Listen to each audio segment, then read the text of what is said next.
snagged 274.8 billion pesos in taxpayers' money, he openly lists projects, hold your breath, funded by his office. Isa pa sa pinagmamalaki ng mga pag-angking congressman ay ang flood control structure sa Butas River.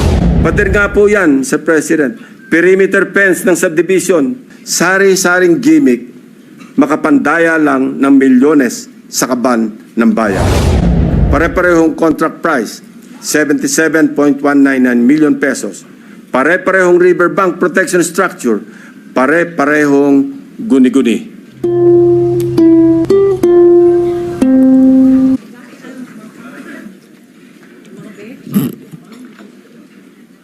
Thank you, Mr. President. Mr. President, my distinguished colleagues, I rise on a matter of personal and collective privilege to uncover schemes surrounding a systemic problem in our country, one that submerges our nation not just in floodwaters, but in depths of corruption. In the course of our research and investigation, we encountered several words. Their meanings we could not find in the dictionary. So, we looked somewhere else. Alas, we found them in the corruptionary. We have a saying, a leaky roof today is a ruined home tomorrow. Thankfully, President Bongbong Marcos himself has taken decisive steps to plug the leaky roof as a determined follow-through on his striking rebuke and appeal to conscience with his resounding admonition, mahiya naman kayo. Wasting no time after his stern warning during the last SONA against those who misuse public funds, Malacanang established and launched the Sumbong sa Pangulo website last week. I commend and sincerely thank the President for this open source website. Not only does it open the public a direct line to the President to report anomalous flood control projects in their midst, but in my case, including that of my staff, the website makes our investigative work a lot easier.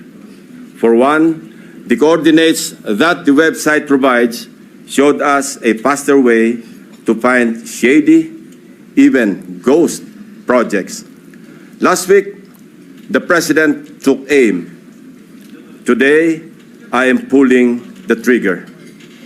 Para sa ating mga kababayan, nakatutok ang aking presentasyon sa araw na ito sa mga flood control projects pa lamang.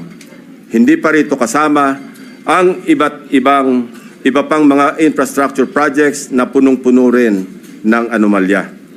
Isa-isahin natin ang mga impormasyong aming nakalap sa mga nakalipas na linggo mula sa aming sariling pag-aaral at pagsasaliksik na suportado ng mga impormasyon mula mismo sa mga DPWH officials at insiders, pati ilang contractors, kasama na rin ang open sources. Una, ang kalakaran ng ilang mga kontratista at mga kasabwat nila sa gobyerno na sa paghahati-hatian ng pondo, kasama na rin ang mga termino o codes patungkol sa kanilang modus. Pangalawa, ang mga palpak na proyekto dahil sa paggamit ng substandard na materyales, kasama na ang mga kontratistang nasa likod nito. Pangatlo, ang mga proyektong lantarang inaangkin bilang congressional insertions. Pangapat, ang patuloy na pagbaha sa iba't ibang lugar na narating namin kahit taon-taon ay paulit-ulit na binubuhusan ng bilyon-bilyong pondo. At ang pinakahuli, ang mga tinatawag ng Pangulo na guni-guni o ghost projects na aming nahukay. For over 15 years, from 2011 to 2025, we appropriated more than 1.9 trillion pesos for flood control management program under the budget of the Department of Public Works and Highways alone. Sa loob lamang ng 3 taon, mula 2023 hanggang 2025, higit 1 trillion pesos ang ating inilaan sa ilalim ng 3 naipasang budget measures para sa flood control. halos 53% ng kabuuang pondo sa loob ng 15 taon. When we are speaking in trillions of pesos, we should expect our streets and low-lying communities to be flood-free when the rains pour. Gayunpaman, sa paghagupit ng magkakasunod na habagat at mga bagyong Krising, Dante at Emo, ilang linggo pa lamang ang nakalipas, kasamang winasak at inanod ng baha ang bilyon-bilyong pisong halaga ng mga flood control projects na halos bago at kakukumpleto pa lamang na dapat sana ay nagbigay proteksyon sa ating mga kabahayan at komunidad. Corruption has been so pervasive and systemic that doing so is like a piece of cake. And when I say piece of cake, I mean that funds for a specific project are divided, shares vary depending on greed, big parts swallowed by corrupt operators, both from the public and private sectors, leaving only crumbs for actual project implementation. Mailan pa ngang proyekto, hindi man lang nagtira para sa taong bayan. Ang tawag ng Pangulong Marcos dito, guni-guni o ghost projects. Mr. President, let me illustrate an example of the pie sharing in a severely corrupted project. Nais kong bigyan din na hindi ito representasyon ng lahat ng kalakaran sa flood control projects sa buong Pilipinas. While the pillaging pattern is relatively the same, the pie sharing varies depending on the level of greed. Ihiwalay muna natin ang mga regular o legal na buwis at insurances na automatic na binabawas sa mga proyekto. 5% value-added tax, 2% withholding tax, 1% para sa bonds and insurances at 1% materials testing. Ibawas na rin natin ang allowable contractor's profit na 8 to 10%. Halimbawa, sa 100 million piso na pondo para sa flood control project, kung ibabawas ang maximum allowable deductions, nasa 82 million ang matitira para sa proyekto. Pero hindi pa rito nagtatapos, Mr. President. Kakatayin pa ang budget para sa mga lagay, commissions, SOPs, at iba-iba pang terminong binubuo para sa shares ng mga korap. Sa mga halos magkakaparehong impormasyon na aming nakalap, ganito kagarapal ang sistema sa hatian ng isang maanumalyang proyekto.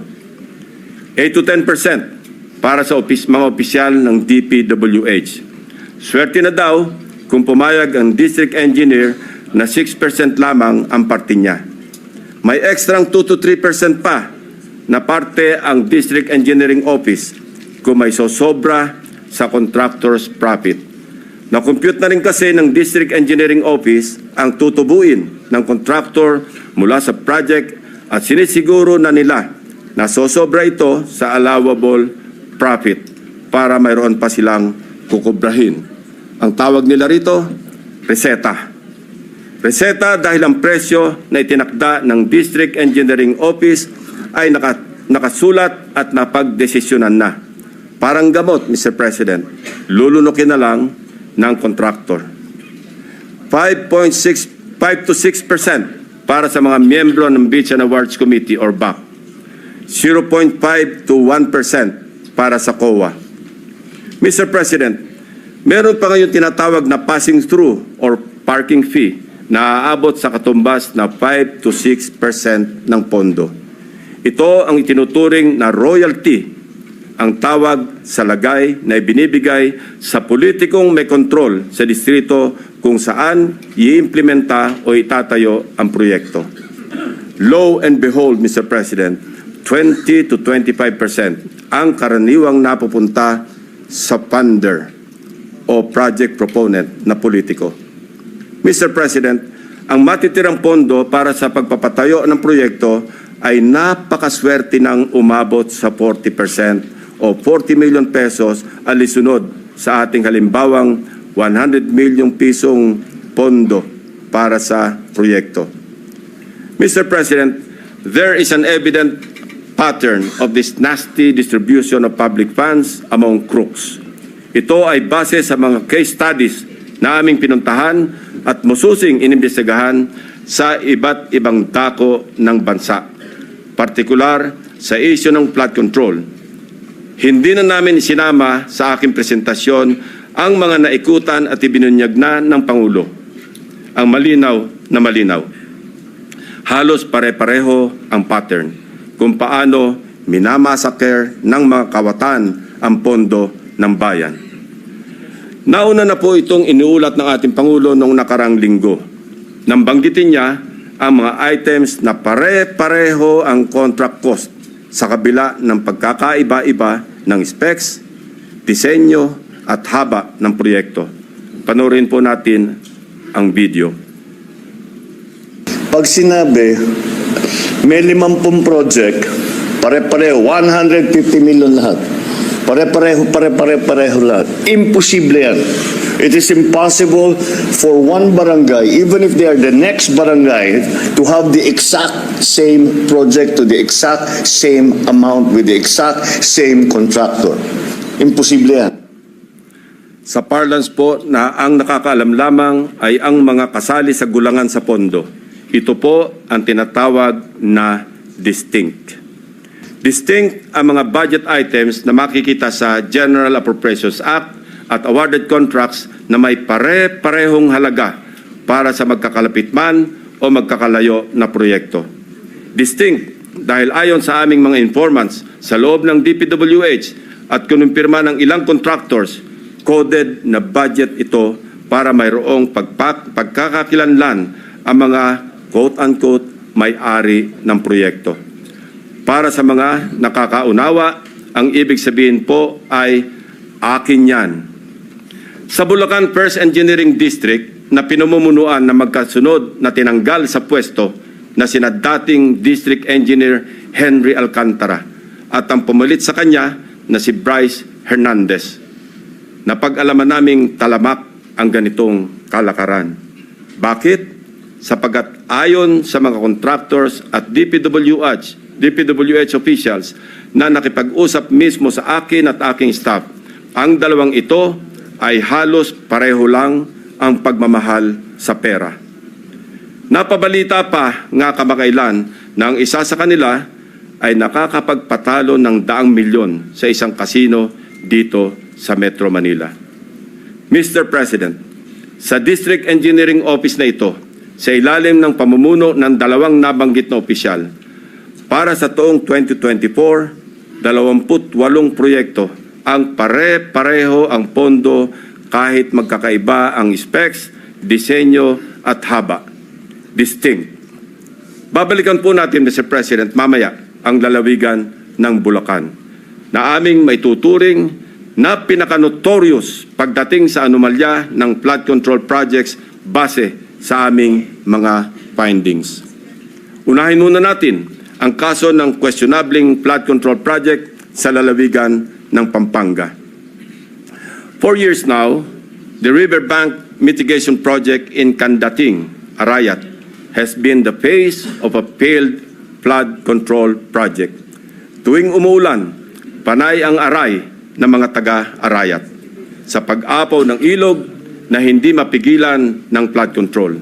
Mr. President, binisita ng aking mga staff ang Arayat nitong nakaraang 2 linggo lamang na tinamaan din ng hagupit ni Emong at nagdulot na naman ng pagguho ng ilang bahagi nito.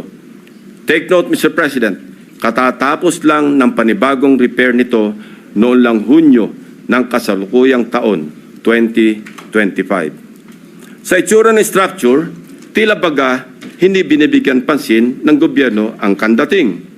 Pero kung babalikan natin 1 taon pa lamang ang nakakaraan o noong Agosto 2024, may gumuho ng flood control matapos mahagupit ng monsoon. Mr. President, a review of the budget books shows that we started funding the construction, rehabilitation of slope protection along Pampanga River, Candating, Arayat, Pampanga, way back in 2018. Let me give a rundown.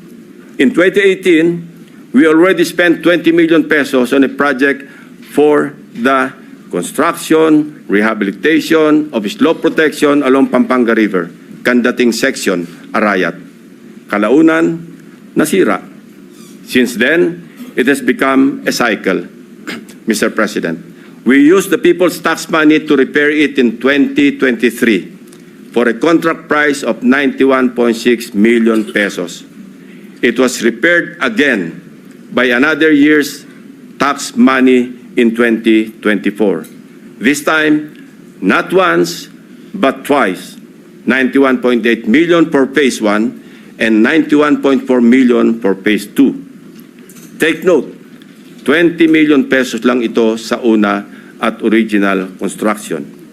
If the original construction cost was only 20 million pesos in 2018, why did the repair cost balloon to 350% or 91 million in 2023 and another 183 million pesos in 2024 or an overall increase of 815%? Aba, at nawili na ang funder ng Edmarie Construction na siyang palaging nananalong kontraktor sa Kandating, Arayat, Pampanga noong 2023 at 2024. Naglagay pa ulit ng 100 million pesos ngayong taon.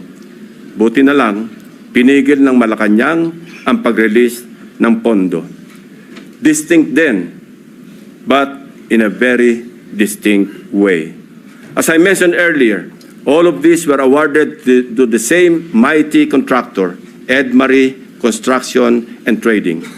In total, Edmarie bagged 274.8 million pesos in taxpayers' money for the rehabilitation and repair of Kandating na tila hindi nagsasawa sa kare-repair. Hindi lang po yan ang issue ng Edmarie. How can this contractor, with an unusual share of controversies, including being delisted as DHSUD builder in 2023, be trusted to rebuild its own consistently collapsing project, which has evidently come with great cost and loss to the government? Paulit-ulit ang pag-repair, ngunit ganito pa rin ang kalagayan sa Kandating, Arayat. Arayat ko po. Mr. President, magtungo naman tayo sa Hilagang Luzon, partikular sa probinsya ng La Union, kung saan matatagpuan ang Bawang River Basin na kung saan matindi ang congressional insertions. Sa tulong ng mga concerned groups and individuals, napansin namin ang bilang ng flood control projects na bagamat wala sa National Expenditure Program noong 2024 ay biglang tumubong parang kabute sa General Appropriations Act ng nakaraang taon. Halimbawa, ang construction of flood control structure along Bawang River Basin. 2 items lamang na may tig 50 million pesos ang nakalaan sa bahagi ng Nagilian. Samantalang, ang bayan ng Bawang ay wala pong proyekto sa National Expenditure Program. Abracadabra, sa naipasang 2024 General Appropriations Act, nagkaroon ng 10 items na nahahati mula Package 1 hanggang Package 10 na may tig 98 million pesos ang biglang umusbong para sa Nagilian. Sa kabuuan, ang 10 packages na ito ay umabot sa 967.4 million pesos. Halos 1 bilyong piso kumpara sa 2 tig 50 million lamang sa 2024 NEP. Sa Bawang naman, 7 packages ang lumitaw na may magkakaparehong halaga, 89 million pesos each. Sa kabuuan, ito ay nagkakahalaga ng 623 million pesos mula zero budget sa NEP ng 2024. Sa aming masinsing pagkalkal, ay natuklasan naming iisang kontraktor ang naawardan ng lahat ng packages na ito, ang Silver Wolves Construction Corporation. Distinct pa rin, distinguished colleagues. Ito ang nabanggit kong pork barrel insertions kanina, Mr. President. Meron pang mas matinding congressional insertions. Ipapakita ko sa inyo. Baco at Nauhan, Oriental Mindoro. Aguila congressional insertions. Mr. President, when flood control projects fail to stand against the tides, we are compelled to question the feasibility of the project and the technical capacity of the contractor. But what if an elected congressman or a political group claims ownership of the project? Is it not both proper and necessary to scrutinize their motivations and examine the extent of their involvement, and perhaps to hold them responsible? This explains the logic why I am insisting to make transparent the identities of the proponents of the insertions from the House GAB, Senate version, and all the way to the BICAM. If they claim something as theirs, should they not also be accountable for its failures? Mr. President, I raise the question because of the evident congressional banners we observe alongside many projects in Nauhan and Baco, both in Oriental Mindoro. Bilang halimbawa, in Barangay Burbuli, Baco, Oriental Mindoro, one banner reads, Congressional Project, Construction of Flood Control Structure along Barangay Burbuli, Alag River, Baco, Oriental Mindoro, Aguila, Aksyon, Gobyerno at Inisyatibo sa Larangang Lehislatura. This project, awarded to Silver Wolves Construction Corporation again, is worth 95 million pesos. It is an ongoing project to be completed in December 2025. This project is so important that it can turn stones and get funding approval under the unprogrammed appropriations of the 2024 national budget. This prompts us to dig deeper into the web. And as they say, social media is a great resource of evidence, which lawyers fondly call testimony against self-interest. In one Facebook post, we discovered a congressional representative showcasing his midterm accomplishment report covering the period from June 30, 2022 to December 31, 2023. He openly lists projects, hold your breath, funded by his office. I repeat, funded by his office, including flood control and river protection initiatives. From Aguilas Baco, let us travel to Aguilas Nauhan, also in Oriental Mindoro.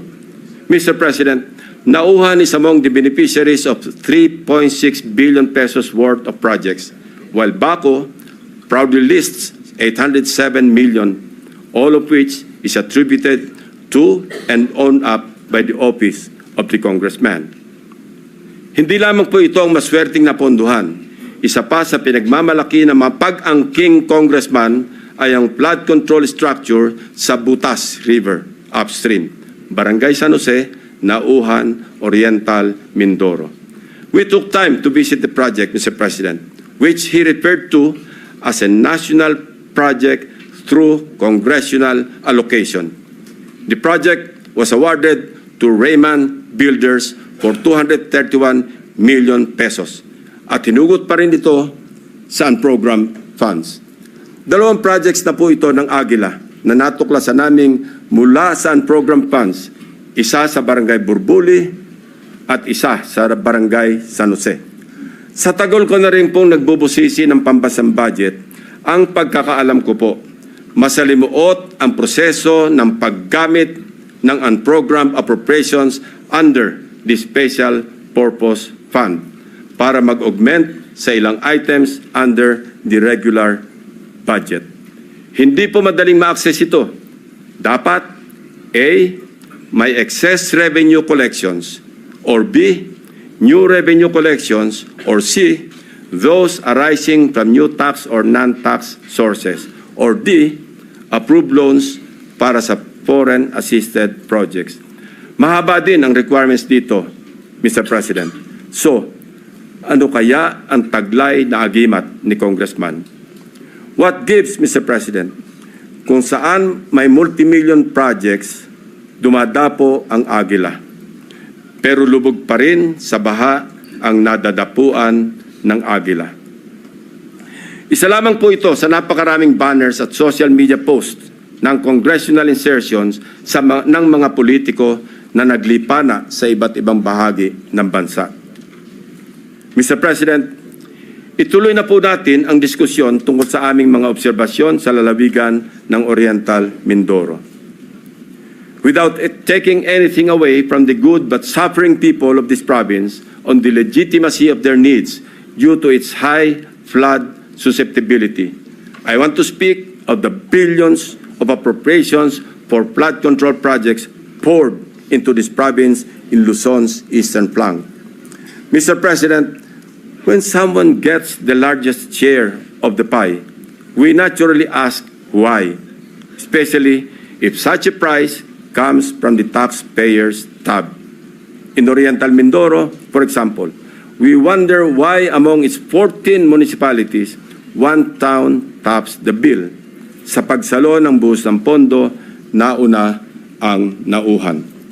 Nauhan, Oriental Mindoro received a sweeping 55% of the province's 2025 flood control budget.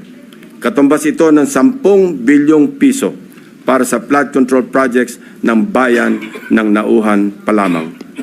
Fair enough, given the coastal topography of the municipality, which includes its lowland plains and extensive river systems such as Mag-asawang Tubig, Nauhan, and its people badly need flood control interventions.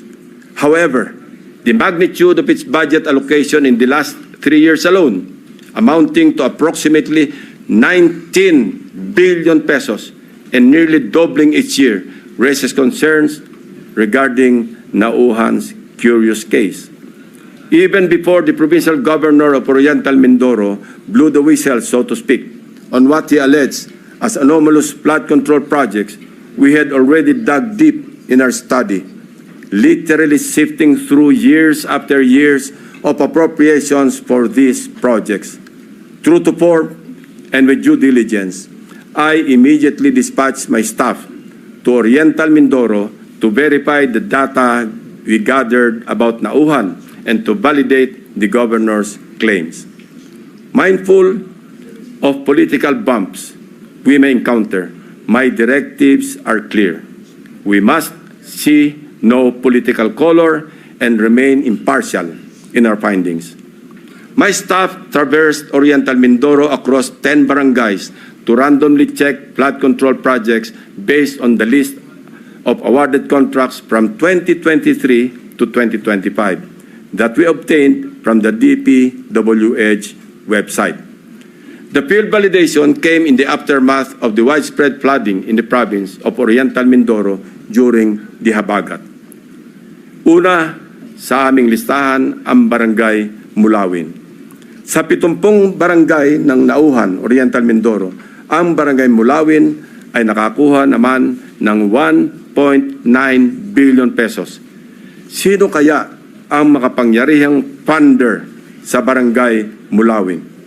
We scoured the budget books from the National Expenditure Program, the House GAB, Senate version, and GAA, as well as the DPWH awarded contracts in Barangay Mulawin. Of the 1.9 billion pesos fund for 8 flood control projects, only 810 million pesos for 3 projects was included in the President's budget or NEP. The remaining 1.1 billion was inserted, I repeat, was inserted in the House version, Mr. President. Rightly so. Most of these congressional insertions were tagged for issuance of SARO or withheld by Malacanang, save for the curious case of 2 projects worth about 300 million pesos already awarded and ongoing construction with target completion in December 2025. Mr. President, sa buhos ng budget sa barangay na ito, inaasahan natin na may proteksyon na ang mga residente ng Mulawin mula sa baha dulot ng bagyo. Sa kasamaang palad, habagat pa lang, at hindi pa man naitalang bagyo ang tumama sa probinsya. Gumuhuna ang ilang parte ng mga diking pinaggastusan ng daang milyong piso. Inagos na rin ng tubig, baha, ang bilyong pisong danyos ng nasirang flood control.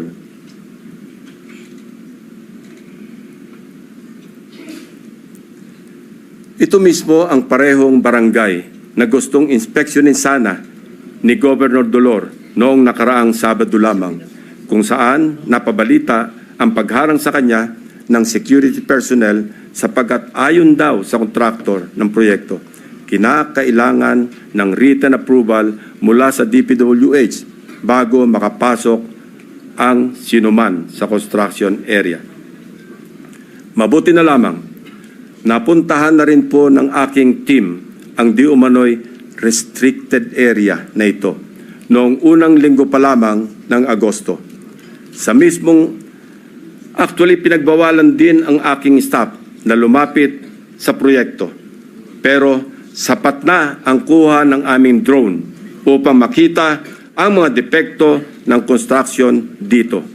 Nahalatang gusto ng naturang kontraktor na isikreto dahil sa ginagawang paghahabol upang kumpunuhin at remedyohan ang palpak na proyekto at mapagtakpan ang kanilang kapalpakan.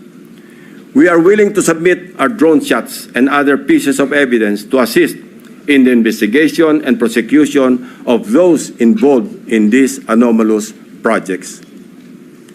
Mula sa aming sariling footage, kitang-kita ang mga bahagi ng road dike na ginawa noong 2024 na gumuho. Ang nakikita niyong flood control project ay nagkakahalaga ng 204.8 million pesos na base sa official record ng DPWH ay completed project na nito lamang Pebrero 2025. Halos 3 buwan pa lamang ang lumipas, Mr. President. Gayunpaman, kabago-bagong proyekto, gumuho na agad ang dike dahil sa nakaraang bagyong Krising, Dante at Emong. Kasama ang lagpas 200 milyong pondo na inalaan dito. Sa kahabaan pa rin ng Bukayaw River, natagpuan naman namin ang isa sa mga congressional insertion na nagkakahalaga ng 137 million at inaasahang matatapos ngayong Disyembre. Kasabay ng hagupit ng habagat, inanod na rin ang malaking bahagi ng binubuong dike. We heard grim stories about why these structures fall easily. From the improper embankment mix of gravel, sand, and stones, sheet piles cut in half, and lower-grade reinforcement steel bars. Tinipid, sinadyang minali, at shortcut ang pagkagawa. Sad reality, Mr. President, is mayroon na rin silang standard para sa substandard. We go to another top-billing barangay, Barangay Tagumpay. Barangay Tagumpay, still in Auhan, is another case of flood control. Sa taong 2023 at 2024, halos abot kamay na ng mga taga-Barangay Tagumpay ang Tagumpay na layunin nitong maging ligtas sa mga pagbaha dahil sa halos 2.55 billion piso na pondong nilaan dito. Binubuo ito ng 10 proyekto sa paggawa ng road dike sa mag-asawang Tubig at Bukayaw River. Sa ulat ng gobernador na bineripika ng aking mga staff, ang mga bahagi ng bilyones na proyektong ito, 2 beses na pong nasira ngayong taon. Ang pinakamalala nitong nakaraang bagyong Emong. Sa mga larawan o video nakuha ng aming team, kapansin-pansin nga naman na imbes na graba, buhangin at simento, buhangin ang laman ng structure na ito. Kaya naman, ayon din sa mga residente, sa sandaling magkabutas, mabilis na pumapasok ang tubig at kinakain ang ilalim. Sa aming pag-iimbestiga, hindi rin daw di umano masusunod o nasusunod ang dapat na lalim ng pagbabaon ng mga sheet piles na magiging suporta ng buong road dike. Isa pa sa nakita namin, ang Barangay Inarawan na dumanas rin ng pagguho ng bahagi ng River Dike. Sa aming pagsisiyasat, isa ang barangay na ito sa pinakamaraming buhos ng proyekto noong 2023 at 2024. Tumabo po ito ng 1.764 bilyong piso para sa construction ng road dike sa kahabaan ng mag-asawang tubig. Sa lahat ng proyektong nilaan sa Barangay Inarawan, tanging ang SunWest Incorporated ang nakakopo ng mga proyekto. Ito ang kontraktor na una na nating narinig sa ulat ng Pangulo bilang pangwalo sa mga kontratistang nakakuha ng pinakamarami at pinakamalaking kontrata sa flood control. Mr. President, sinuyod din namin ang ilang pangbarangay na binuhusan ng pondo, ngunit hindi pa rin nakaligtas sa daluyong ng pagbaha dahil sa karamihan ay substandard, gumuho at hindi napanindigan ang pagiging flood control structure. Ilan sa mga ito ang mga sumusunod na ipapakita natin. Sa Barangay Pinagsabangan 2, higit 228 milyong piso ang pondong nilaan, pero ang reklamo ng mga residente, putol-putol ang pagkagawa ng river control. Malaking bahagi rin ito ang gumuho ng nagdaang habagat. Sa Barangay Melgar, nirereklamo ng mga residente ang mababaw na pagkakabaon ng mga bakal sa ginagawang dike. Sa taong ito, 3 coastal road shore protection ang itinatayo na ang suma total ay papalo sa halos 693 milyong piso. Sa Barangay Arangin, mayroon ding ongoing projects na nagkakahalaga ng 109 million. Ngunit hindi pa man tapos ay nasira na ulit dahil sa habagat. Mr. President, for 3 years, 19 billion na pondo ang ibinuhos para sa flood control sa Nauhan.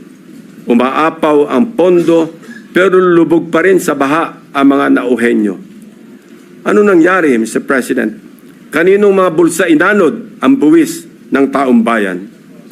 Kung sa Oriental Mindoro gumuguho ang mga proyekto, mamaya po, Mr. President, ipapakita namin ang mga lugar naman na walang makikitang gumuguho.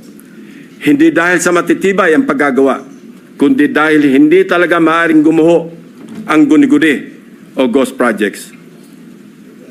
Mr. President, sa Kalapit Barangay, sa Barangay Apitong, isa sa mga proyektong matyagang hinanap ng aking team ay ang construction of road dike along Mag-asawang Tubig River, Sitio Dique, Barangay Apitong, Section, Nauhan, Oriental, Mindoro, na na-award sa Elite General Contractor and Development Corporation. Ang halaga ng kontrata, 192.99 million pesos. Ayon sa dokumentong ito, mula sa DPWH website, completed na po ito. Ngunit, nang puntahan ng aking team, wala po silang nakitang proyekto sa Sitio Dique. Ayon din po sa pahayag ng mga residente, wala pong flood control na ginawa noong nakaraang taon sa kanilang sitio. Ang alam lang nila, mayroong gagawin pa lamang ngayong 2025. Nasaan ang halos 193 million na pondo sa Sitio Dique noong 2024? Eksakto ang lokasyon na aming pinuntahan sapagkat consistent ito sa coordinates na nakalathala sa DPWH at sa sumbong sa Pangulo website. Guni-guni o guni-guni? Mr. President, distinguished colleagues, tuloy-tuloy na po tayo sa usapang guni-guni sa mga proyekto sa lalawigan ng Bulacan. Nasabi ko nga kanina ay ang pinaka-notorious sa aming mga case studies na sa ulat na rin ng mga taga DPWH officials at insiders at ilang contractors ay minumulto ng humigit kumulang 30 guni-guning proyekto. Una sa aming pinuntahan ang siyudad ng Malolos, kung saan kitang-kita ang labis na pagbaha sa kabila ng una ng napaulat na buhos ng pondo sa probinsya. Isa sa aming binisitang proyekto ng aking team sa Barangay Calero ay ang construction of riverbank protection na may kontratang nagkakahalaga ng 77 million pesos.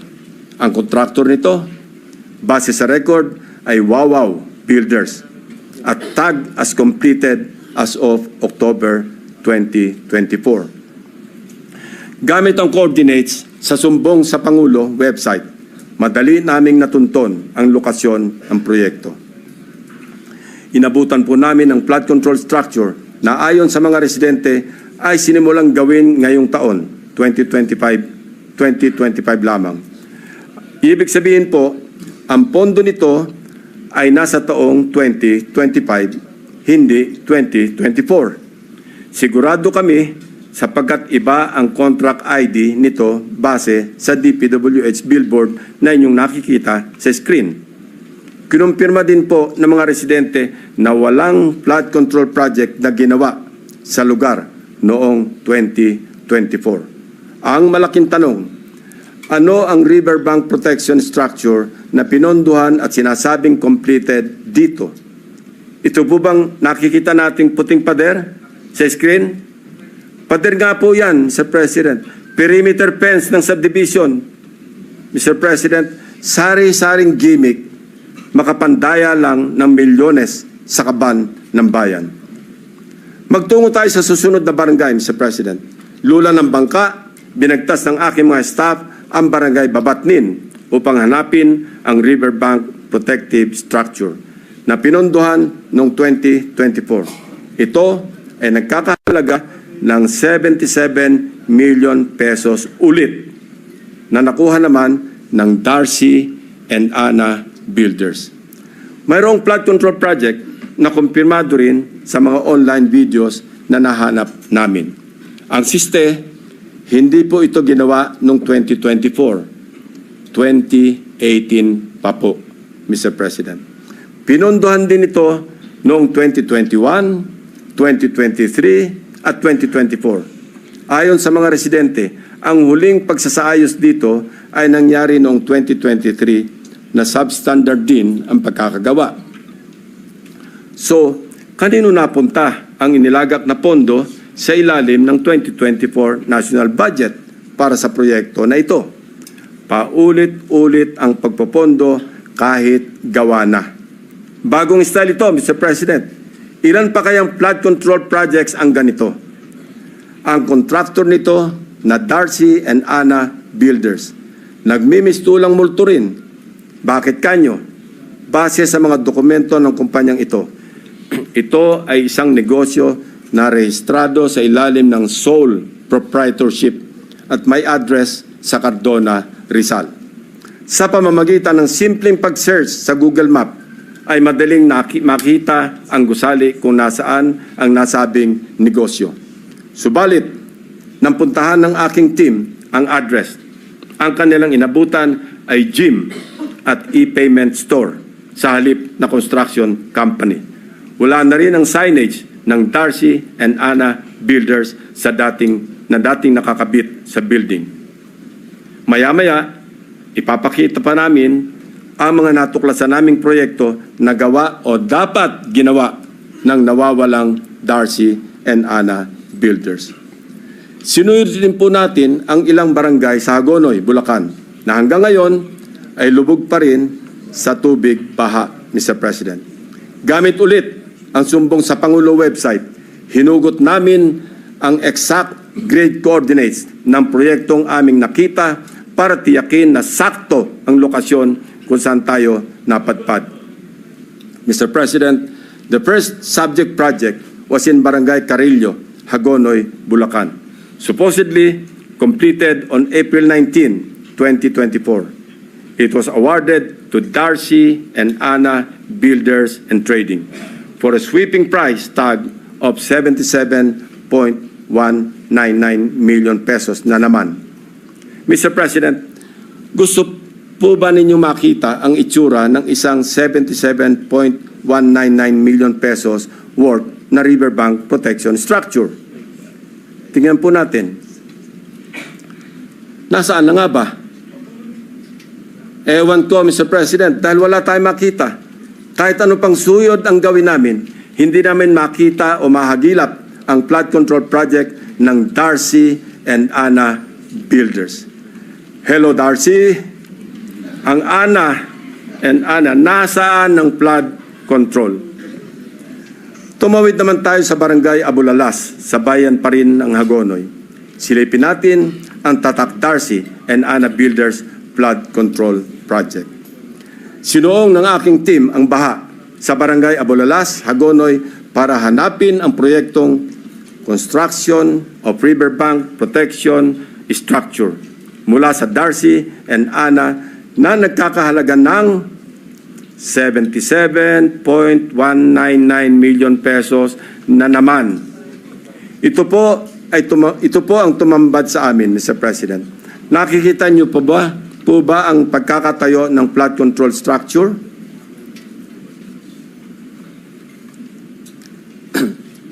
Hindi niyo po talaga makikita, my dear colleagues. Guni-guni lang kasi ang flood control structure o riverbank protection kung saan dapat nakatayo ang Darcy and Ana project. Iba rin ang kaso sa Barangay Iba. Tinungo namin ang proyekto Riverbank Protection Structure sa Barangay Iba ng Wawaw Builders na natapos na dapat noong Oktubre 2024. Ang presyo ng proyekto, 77.199 million pesos na naman. Pagdating ng aming team sa exact coordinates, mayroong kasalukuyang tinatayong istruktura. Ang bonus, may kasama pang pumping station. Pero ang ginagawang proyekto, hindi ang Wawa project.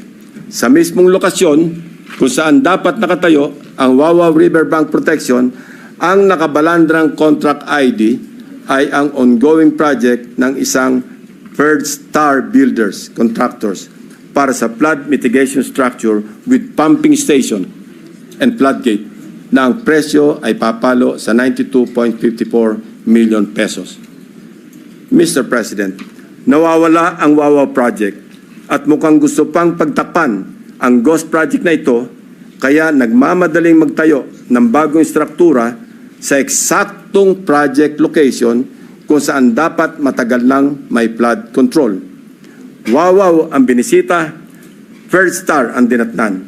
Wawaw ang hinanap, First Star ang natagpuan.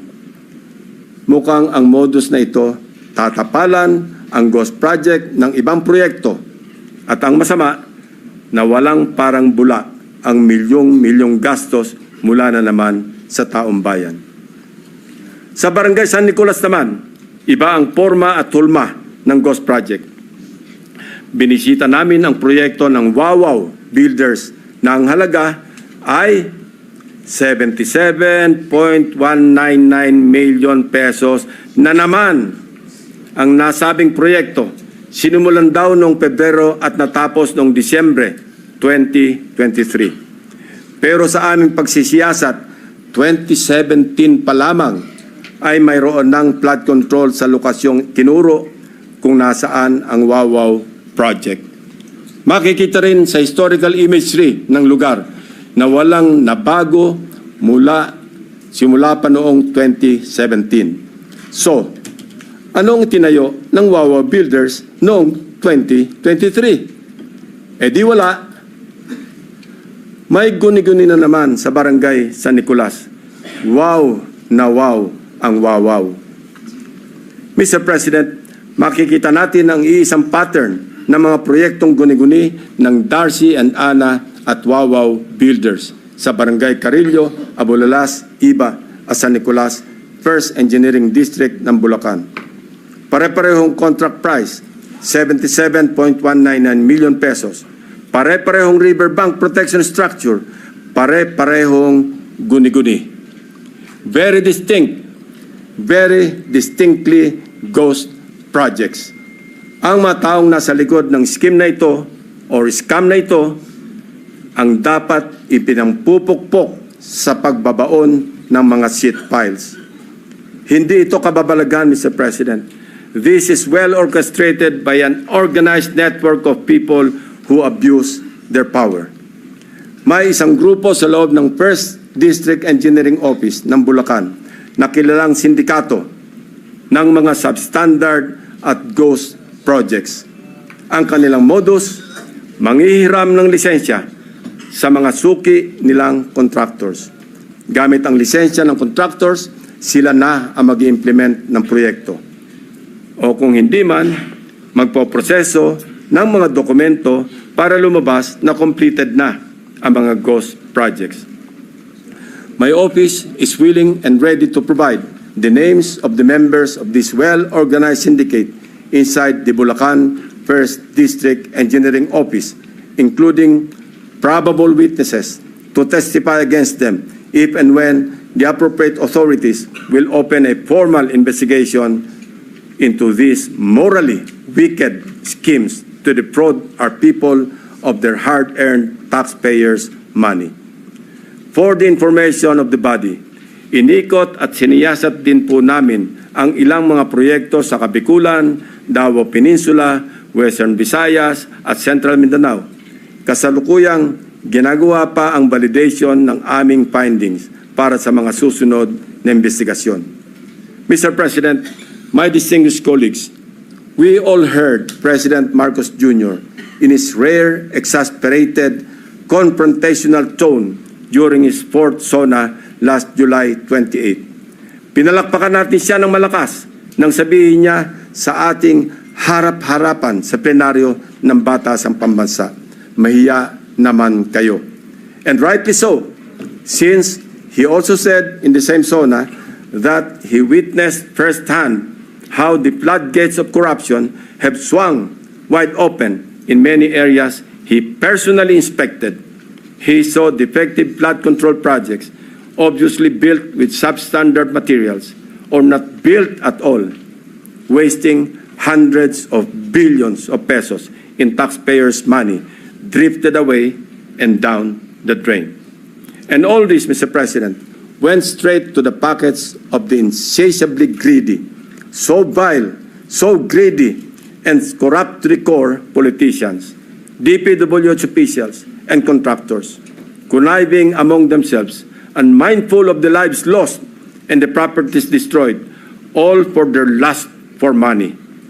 This humble representation just confirmed with sordid details what President Marcos announced in the launching of the Sumbong sa Pangulo website, which greatly helped us in tracking and monitoring the status of the non-existing but fully paid flood control projects. Mr. President, distinguished colleagues, we can do our part in leading the way under your leadership and the cooperation that each and every one of us in this august hall to set the example in good governance. We can start with an honest-to-goodness and fully transparent deliberation of the 2026 National Budget Measure that will truly represent the hopes and aspirations of our people for a better Philippines. Sa isang taon, wag naman sana nating marinig na mapagsabihan tayo na mga walang hiya kayo. Sa haba at lawak ng aming pagsisiyasat, may mga gustong magsalita at tumulong. District engineers na napipilitang ipa-implement ang mga binagsak na project sa kanilang distrito na hindi naman sila ang nagplano kaya hindi naisama sa National Expenditure Program. Subalit, dahil nagmula sa mga insertions ng mga tinaguriang funders sa Kongreso, mga contractors na kapit sa patalim dahil sa bulok na sistema ng talamak na lagayan, tali ang mga kamay dahil sa kanilang pakikisama na kasalalay ang kanilang hanap buhay. At higit sa lahat, mga taong bayan na nais ipaabot ang kanilang hinaing. Madami din sa mga nakausap namin ang handang pangalanan ang mga tiwaling opisyal ng gobyerno na tunay na nasa likod ng mga milagro sa flood control. Ang halos nagkakaisang tanong nila na mahirap kong saguting mag-isa. Sagot ba ninyo ang kaligtasan namin at sigurado bang tuloy-tuloy ang laban hanggang sa dulo o habang mainit lamang ang issue na ito? when few good officials or regretful men are willing to speak truth to power, they must be heard. They must be seen. They must be protected. The depth of corruption has become so overwhelming that it drowns us in our sad reality. More than flood control, what the Filipino people badly need to see is grid control. Thank you, Mr. President. Thank you, Senator Lacson. Mr. President, Majority Leader. Mr. President, there are a number of our colleagues who wanted to make a manifestation. May I just be allowed to give a very short manifestation considering, Mr. President, the situation where I come from, Mr. President. I hope you understand. Yes, please With the proceed, indulgence of our colleagues. Please proceed, Majority Yeah, Leader. Mr. President, this will be just very short. I just wanted to put on record, Mr. President, na nakapanlulumo, nakakagalit at nakakakulo ng dugo, Mr. President, na marinig at makita right before our very eyes yung pong mga hindi ko kayang sabihin na malademonyong proyekto dahil sabi nga ho ni Senator Lacson, guni-guni hindi na makita. Siguro ito po yung dahilan kung bakit for the past 3 years siguro naiintindihan na ako ni Senator Bato, ni Senator JV, the past 3 years, bakit ako nang gagalaite. 3 taon ko na po itong sinasabi, itong mga kalokohan sa flood control program. Mr. President, ginahasa po ng flood control program ng gobyerno ang aming lalawigan sa Bulacan. Nakakalungkot po, Mr. President, sapagkat pag tinignan nyo rin po itong 2025 flood control budget, Mr. President, yung binabanggit po ni Senator Ping na pare-pareho po yung amount, ganito pa rin po. Total of 14 billion sa lalawigan ng Bulacan. Mr. President, nandito po yung ilang mga mayors natin. Nandito po si Mayor Bong, si Mayor ng Balagtas, Mayor ng San Miguel, Bulacan.